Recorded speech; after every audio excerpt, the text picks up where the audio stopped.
I bought the farmhouse last spring. It was cheap, way too cheap, but I told myself it was because of the location.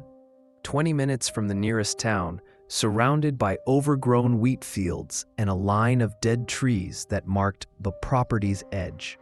The real estate agent couldn't get out of there fast enough. She barely handed me the keys before saying, "People don't usually stay long out here." I thought she was exaggerating. The first night was quiet, unnervingly quiet. I slept on a mattress on the floor of the living room, listening to the house creak like old bones settling. Around 3 a.m., I woke up to the sound of footsteps above me, slow, deliberate, pacing back and forth. But the second floor hadn't been repaired yet. There were holes in the floorboards big enough to see through. No one could be walking up there. I told myself it was an animal. Even though every hair on my neck stood up when the footsteps stopped, directly above where I was lying. A few weeks later, things started moving. A chair would shift a few inches overnight. My coffee mug would be in a different place. Once, my front door was wide open at dawn, though I clearly remembered locking it. I tried to laugh it off. Old house, weird drafts, loose hinges. But one morning, I found muddy footprints leading from the front door to the kitchen sink. Bare footprints. They stopped halfway across the floor. Like whoever made them just disappeared. That's when I started keeping a camera running overnight. The first few recordings showed nothing unusual, just the occasional flicker or creak.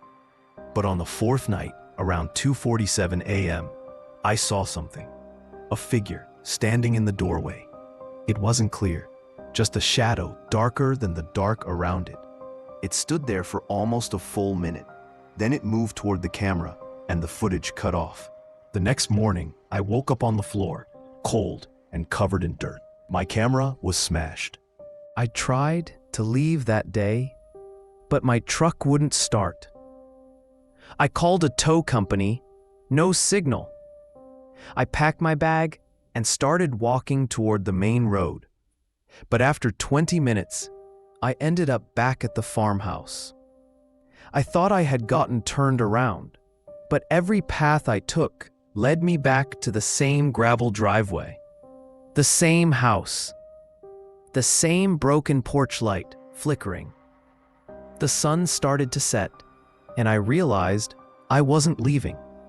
That night, I slept in the living room again, knife in hand. I kept hearing whispers, not words, just breath, coming from the stairs. Around midnight, the whispering stopped. Then the house went completely silent, like the air had been sucked out. The last thing I remember was the smell of soil and something wet dripping on my face. I woke up in the basement. Dirt floor, no lights, only a narrow staircase leading up to a locked door.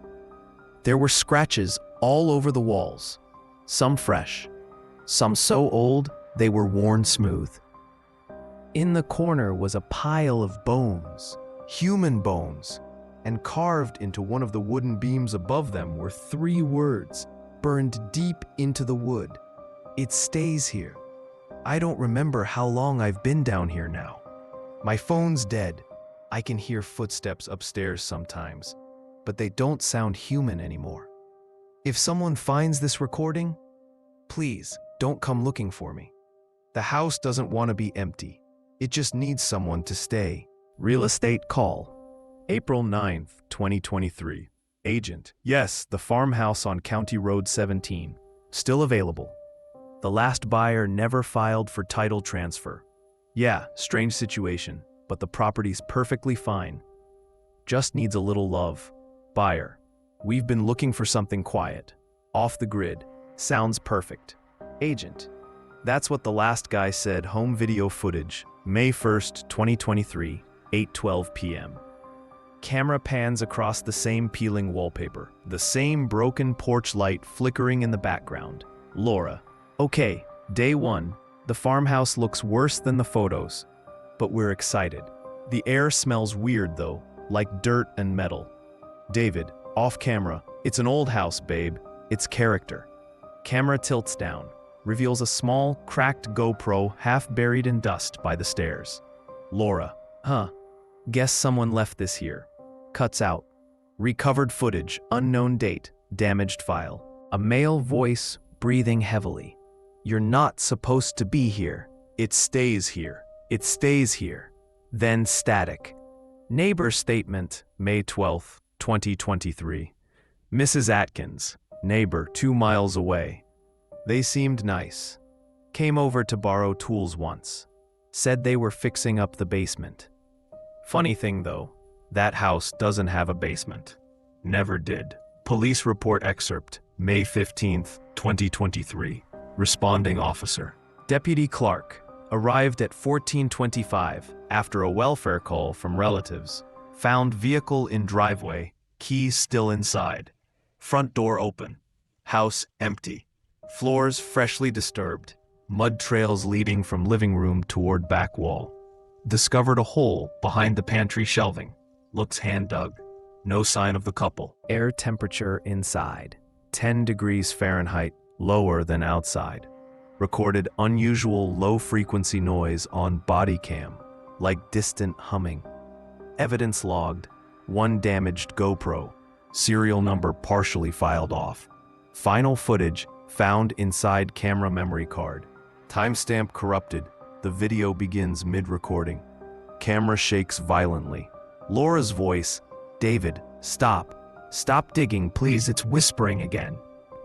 Metal scraping sound. A sudden drop in audio pitch. David, there's something down here. Look, bones, there's... He screams. The camera falls.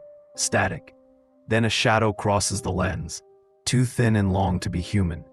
Final seconds show the camera being lifted by unseen hands. A whisper, faint but clear, fills the audio track. Postscript. July 2023. The farmhouse has been relisted for sale. Photos show a fully renovated property with no mention of the missing couple. The listing ID changes every few weeks. The real estate agent who handles it refuses to enter the property now. When asked why, she simply said, because it's already occupied. Case file log, entry 01, June 10th, 2023. The farmhouse, missing persons. 2 adults, David and Laura Meyer. Last seen May 14th. Both vehicles on site. No sign of struggle. Audio logs show interference, possible tampering. I've reviewed the deputy's body cam footage. The low-frequency hum is unsettling. When slowed to half speed, it almost sounds like breathing. I'll be bringing the recovered camera and memory card home tonight to review in private. The station's servers keep glitching whenever I try to upload the files. Entry 02, June 11, 2023. Home office, 2:12 a.m. Reviewed the footage, frame by frame. There's a moment, timestamp 1742, where the figure moves behind the couple. The proportions are wrong. It's taller than the doorway, but its shadow doesn't match. Audio analysis reveals a faint secondary voice under the static. I've isolated it. It's whispering, "You're watching now. You're inside." When I paused the playback, I swear I heard knocking 3 times from the wall behind my monitor. Entry 4 June 15, 2023. Personal note. I can't sleep. The humming sound follows me, even when the computer's off. The basement light keeps flickering. I checked with the department techs. They said the camera battery was completely dead when logged, but somehow it powered on by itself last night. Playback started on its own. The same whisper, clearer this time. You brought it home. Entry 06, June 18th, 2023, audio recording. You can hear Samuel's breathing. He's whispering to himself. It's standing at the top of the stairs. I can see its reflection in the window, but not in the mirror. I think it's trying to copy me. Silence for 14 seconds. Then the sound of slow, heavy breathing, not his own. It doesn't stay in the farmhouse. It stays wherever it's seen. The sound of scraping wood on floor. Then the recorder clicks off. Final voicemail, automatically sent, June 20th, 2023. This is Detective Rourke. If you get this, don't watch the footage. Don't even look at the thumbnail. It spreads through sight, through memory. I think that's how it survives. Pause. The camera's gone. So am I. Tell them to burn the house. End of message. Postscript. News report, August 2023. Authorities closed the case due to lack of evidence. Detective Samuel Rourke was declared missing 2 weeks later. His home office was found empty, computer powered on, screen displaying a paused frame from the farmhouse footage. The frame shows a man sitting at a desk, reviewing evidence. Behind him, in the reflection of the monitor, another figure stands, taller. Watching. If you ever see a listing for a farmhouse off County Road 17, don't click the photos. Some of them still move. The farmhouse file that shouldn't exist. I work as a moderator for a Reddit horror forum. Most nights, I sift through thousands of creepy stories, half fake, half real. But last week, I got a submission that shouldn't have existed.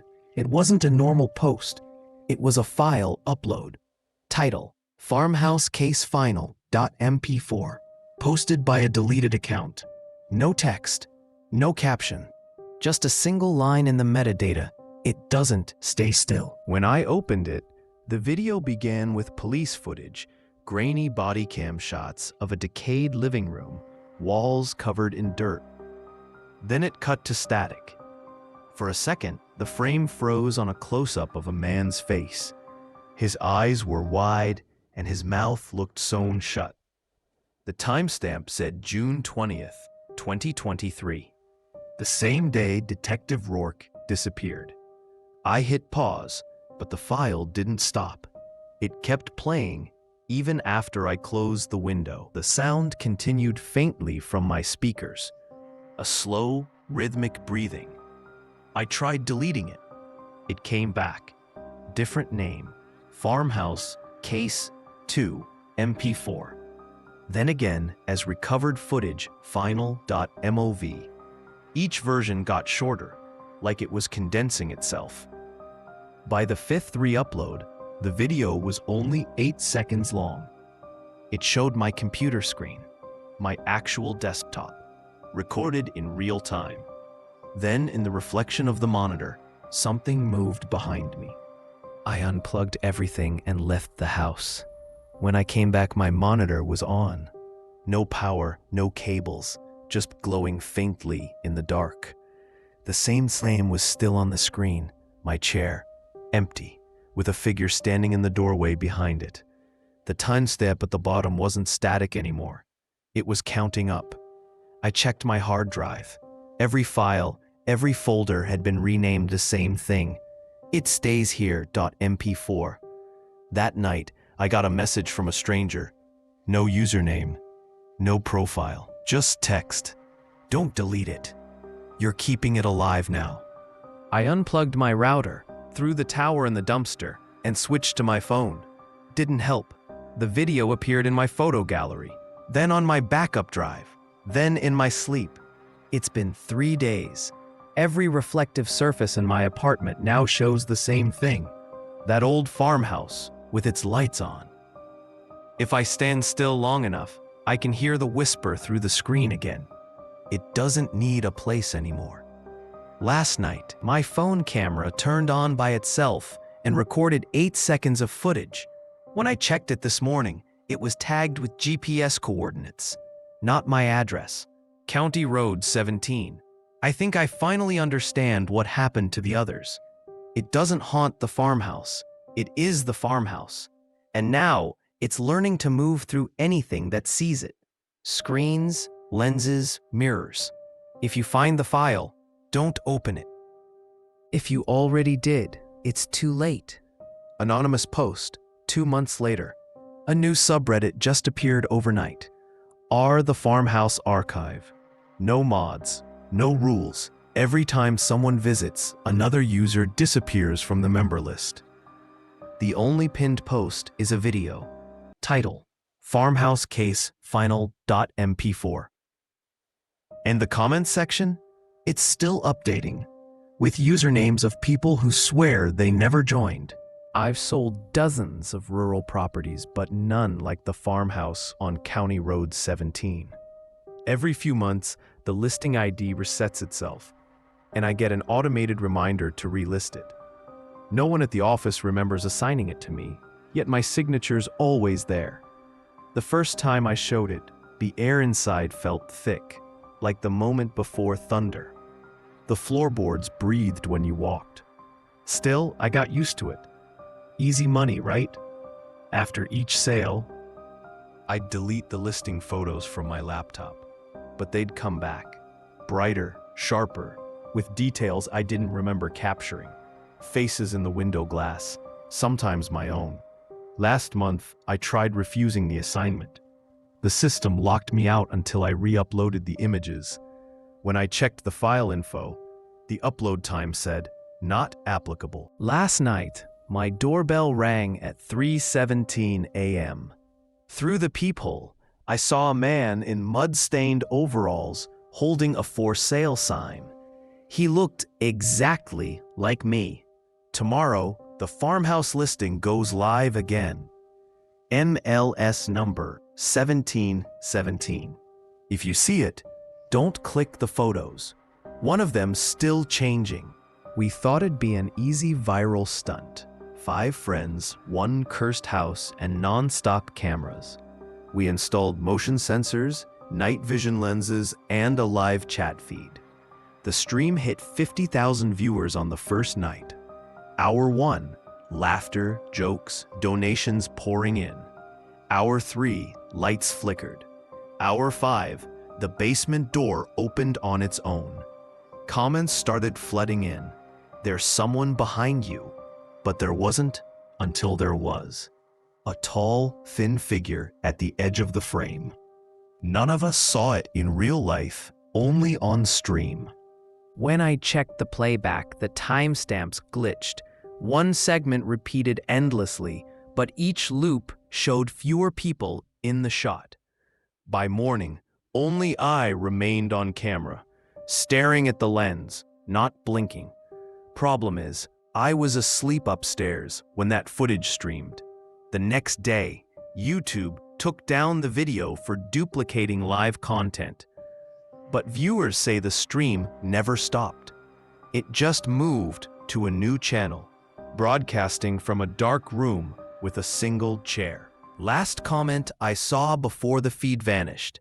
Camera 2 connected, uploading next location, your IP. The journalist who told the story. I've covered urban legends for over 10 years. Fake hauntings, viral creepypastas, small-town myths, none of them were real. Until I started digging into County Road 17. It began as a simple missing persons case from 2023. A couple, a detective, a series of strange uploads. But every time I interviewed someone connected to it, something went wrong. One source deleted our messages mid-conversation. Another stopped responding entirely. When I called her number, I heard her voice, just whispering, "Stop telling it." I ignored her. That was my mistake. I pieced together every available file. GoPro footage, police transcripts, even archived live streams. Half were corrupted, but some were changing.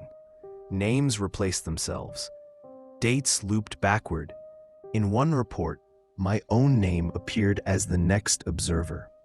When I printed the pages, the ink smudged before drying, forming a single phrase at the bottom of each page. It stays where it's spoken. I thought it was some kind of glitch. But then, the sounds began. Every night, while I worked on the article, my recorder picked up faint audio, breathing, whispers, sometimes knocking. When I slowed the sound file, I could make out words beneath the static. Keep writing. My apartment smelled like wet earth. My walls started cracking in perfect lines, like floorboards settling inside them. I realized the farmhouse didn't need a location anymore. It just needed retelling. Last week, I finally published the article. It was online for exactly 17 minutes before it disappeared. Every file on my laptop renamed itself Farmhouse Story Final.docx. When I opened it, there was a new paragraph at the end, not written by me. It said, "Thank you for keeping it alive. It needs more voices now." Now, every time someone reads or repeats the story, another sighting appears. An empty house, a whisper on an audio log, a flicker in a video call. The curse doesn't live in a building, or a file, or a reflection anymore. It lives in words. It travels through stories. So if you've made it this far, you've already seen it. You've already told it, and now it knows your voice. The farmhouse that wouldn't stay empty isn't a story anymore. It's a signal. Every retelling builds it stronger. Every voice, every share, every view. The more you talk about it, the more it remembers you. Static, then faint breathing. Now it's waiting for the next storyteller.